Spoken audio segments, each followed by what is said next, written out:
anti-Roman Empire is the fact that the Roman Empire is the reason that we have no idea what indigenous stewardship practices would have looked like in our natural environment. We have cities instead.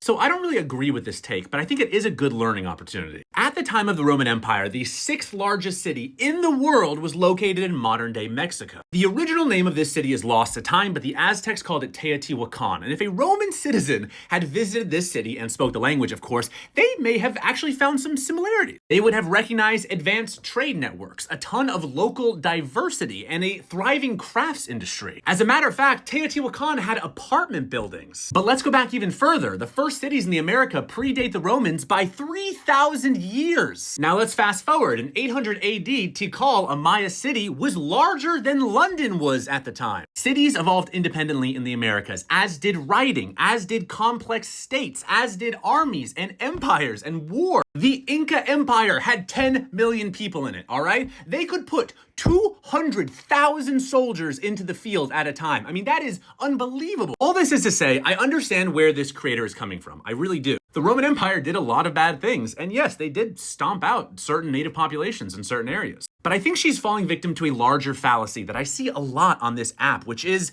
the idea of the noble savage. It portrays indigenous people as unspoiled and only acted upon rather than having agency themselves. What I'm trying to say can be boiled down to this. When you rob a people of complexity, you rob them of humanity. Indigenous stewardship practices were as complex and varied as non-indigenous stewardship practices. Like the Maya, they had incredible cities. They were unbelievably advanced, and they cut down pretty much every tree in the Yucatan Peninsula. They famously overfarmed, and that was a big contributor to their decline. Why? Because they were human, just like us. They made mistakes. They were not magical indigenous beings that knew everything, and treating them like that just plays into stereotypes. Again, no hate to this creator. I totally understand where they're coming from. We are definitely still living with the legacy of the Roman Empire today in a lot of ways, but urbanization as a whole has been a complex global phenomenon for thousands of years.